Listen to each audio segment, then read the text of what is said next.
been a work to change my inner voice. Seriously. Highly recommend. Highly recommend. Because I think what I see is a lot of people on social media that you can tell by the way they talk to others, how they probably talk to themselves, what their internal voice sounds like. Very condemning, harsh, berating, belittling. Happy Sabbath. The Kool-Aid smile is back. It's funny because this was the area of my face right here that had me afraid to chop off my hair. But that's what I'm kind of here to talk about. And I love creating safe spaces as a more, therapeutic, counseling, gifted type of person. And this is a topic that is about to maybe sound a little awkward, or let's just say my story might sound a little extreme because I've seen enough conversations about mother-daughter relationships sometimes being strained. And I've just read in the comments, but I've never heard anybody talk about this. And I get to give air to it today only because it pertains to why I cut my hair and just my own process. The Most High peels you back in layers like an onion. That's been my experience. He will, deal with things as you become ready. And I've actually held this, I've just kept it to myself for years. It's not that I haven't dealt with it. I just had not fully dealt with the shame of it. So I'm really happy that I'm less shamed to have the conversation now. My favorite mug, one of my favorites. Look how big it is. I found it at a thrift store. Anyways, when I tried describing this in a conscious Black moms group a few years ago, somebody came in the comments and described it as buck breaking. That is actually an accurate term. It just wasn't physical. It was all psychological and emotional abuse, but in a strange and very direct way. My mom would oftentimes call me, if I had finished showering, getting ready for bed and for school for the next morning. I got to the point where I'd be trying to dart across to my room before she could catch me because she would sing my name, Aaron-y, and act like she wanted to just have a regular conversation with me. The conversation would always land, it would direct or shift from some kind of simple question, some kind of seemingly innocent question into, without giving detail, basically apologizing for my appearance in some way, shape, or form. It was either something about my skin. The one that sticks out, the way she would criticize my bust area and apologize for how it was probably going to sag like hers and just pick me apart from head to toe. And it got to the point, if I was just trying to get ready in the morning, I just hated to be noticed. And she always did this thing. She would tilt her head and she sucked her forefinger and she would pick with her safety pins. And then I knew it was coming. I always knew it was coming, to the point where when I got older, I hated if she just tilted her head or even complimented me. Don't talk about how I look at all. It's off limits for you, lady. It got to the point where I would stand in the mirror as a teenager and cry. It wasn't because I saw ugly, in the literal sense.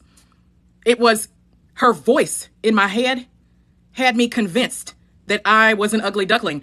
And that, the way she talked, it was always in the context of men and dating also. And so I merged all of that in my brain to believe that I would be lucky to find a man who would ever be attracted to me. I just was damaged goods out the gate from age about 12 or 13.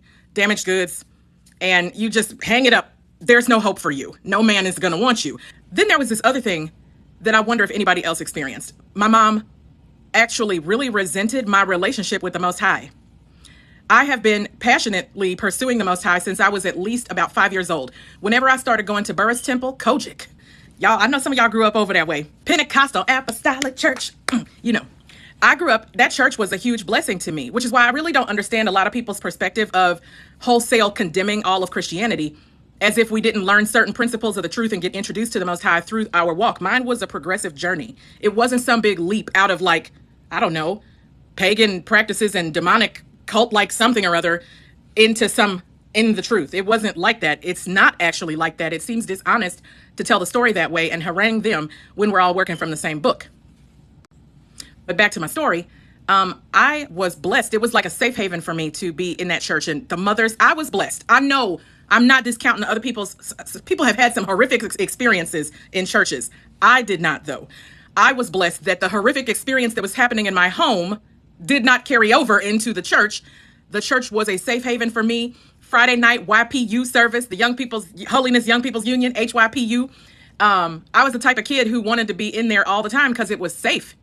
And the mothers were mothers back then. They were mothers of the church. That's why I am the way I am now. I will mother everybody in the neighborhood. If I catch your kid outside, they might get rebuked. Because why are you acting like that out here embarrassing your family? Calm down. You feel me? But anyways, I have had a relationship. I was excited to bring home my Sunday school books, and I would be studying Yah's word at a young age. I have always been like that. Anybody who knows me from school can vouch. I have been a square my whole life. And my mother actually resented that. She was into the motorcycle club. That was her family. That was her way to self-soothe. She had a lot of unhealthy coping mechanisms. Alcoholism was one. She was a functioning alcoholic because she made sure I had everything I needed. But I ended up being parentified and adultified and having to take care of my sister all the time. I basically raised my sister. My sister called me her mother growing up.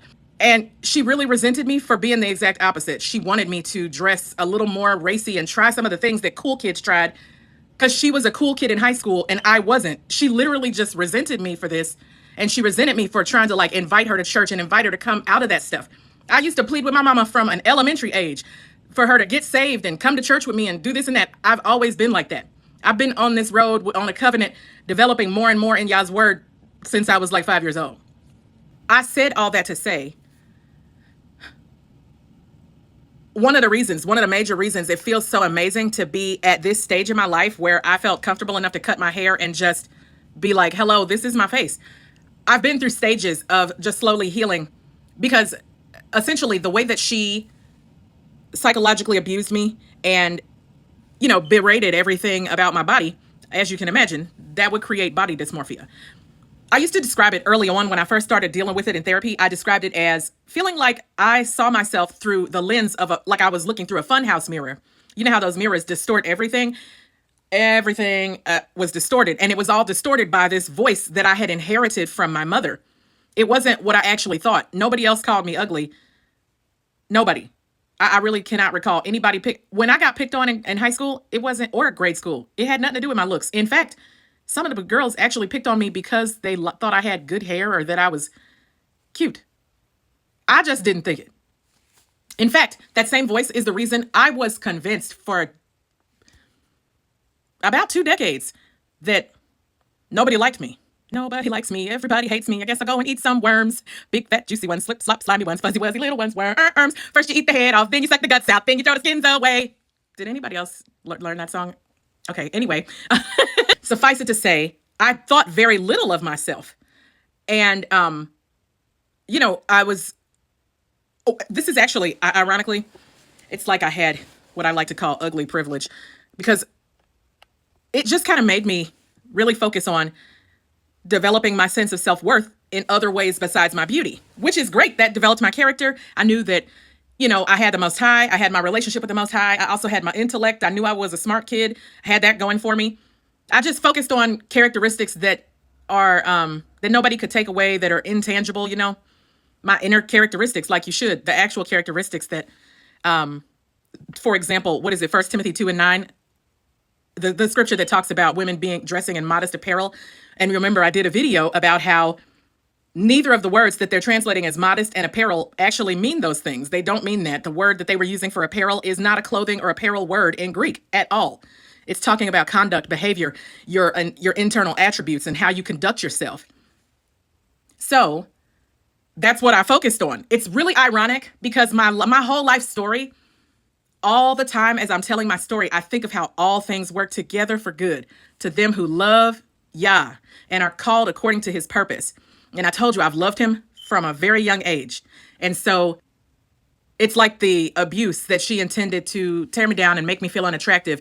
Yes, it did work in certain ways in terms of, me having to be transformed by the renewing of my mind. I had to do some healing and some mind renewal. However, it also, in its own twisted way, it pushed me to focus on my conduct and my character as a woman. And it's just cool to be where I am today. And I finally hit this point where one of the reasons I cut my hair off, I always wanted to, but I hadn't gotten rid of that inner voice yet that was just, it just held me back from quite a few things. I know a lot of Black women grow up hearing their mothers say, you can't go out the house without earrings. And I was raised with that too. And sometimes I've noticed I'll get on camera without earrings and I'm like, oh crap. And then I'm like, if you just pause for a second and look, you literally look like the same person. It's the same face. Now, do these add a little fun and jingle jangle? Sure. But literally, it's the same face. It just doesn't have the little shiny decoration. So it was like a part of an inner protest. I wanted to cut my hair off for so many years, and it feels really good to be this free in my own appearance, because it started being free in my heart, my conduct, and my own character first. And it's been quite a work. It's just really cool to be here, to be in a place where I can say I'm allowed to age. And I was never into makeup and all that type of stuff anyway. But I was really big on, I was like determined to try to develop like perfect skin naturally without having to put any makeup on. I just wanted to be one of those people who could just get up, wash my face, moisturize, and go. It was just a personal goal of mine. It was since I was a teenager, I was this obsessed. I wanted to be like some of the people that I saw in high school. I'd just be like, wow, how did you get skin like that? It's just not fair. I've never gotten skin like that, but I've gotten really close. I'm really close and very happy that I'm just learning to be happy with myself and my face at freaking in my 40s. It took years because I only started this a few years ago, to dealing with it and dealing with that voice in my head and just praying for the Most High to help me shut it up. So being in a place where I'm secure, because the other thing is my mom projected some things onto me that were not just psychological abuse and not just her own unresolved issues, but she projected things that were patriarchal. And no, we can't do that. So it just feels good to be comfortable with, okay, I'm not fully comfortable with aging yet, because it seems a little unfair that the Most High would redeem and restore me, be transformed by the renewing of my mind. And now I'm in perimenopausal stage with daggone middle-aged skin. Like, bro, I could have figured, you couldn't help me figure this out in my 20s so I could, I don't know, reverse some stuff and enjoy it when my skin was like younger and tighter. Now I'm over here buying special creams and stuff, trying to replenish things and really just trying to restore my skin genuinely. But that's the reason. It's one of the major reasons that it feels good to be in a place where I could just cut my hair off and just be like, yep, here's my face. Take it or leave it. This is what the Most High made. And I have just reached a point. There was a point a few years ago where I just decided one day when I was looking in the mirror, because it took me years to not even get to the verge of tears standing in front of a mirror. Did I mention that already? I really used to stand there and cry because I could just hear everything she said. And so now to be in a place where I can, the first phase, it was probably around 2017 or so, where I was just like, listen, this is the face y'all gave me. I just got to work with it. I got to live with it. This is it. And I just had to literally sit and talk to myself like, nobody even calls you ugly. People are attracted to you. People compliment you and you're not ugly. And then I got to look and I'm just looking at other people's faces. I'm like, I just look like a human like everybody else. Why am I tripping? What? You've been lied to. You've been bamboozled. It was just a lot of renegotiating my inner voice that there was a really good meme about this some years ago. Like, if the words you spoke to yourself were written on your body, would you still be beautiful? I think I said that right. And, it was a work. It has been a work to change my inner voice. Seriously. Highly recommend. Highly recommend. Because I think what I see is a lot of people on social media that you can tell by the way they talk to others, how they probably talk to themselves, what their internal voice sounds like. Very condemning, harsh, berating, belittling. And just a lot of people could stand to go and heal their inner child like I did. Anyway, let me know what y'all think or experiences in the comments.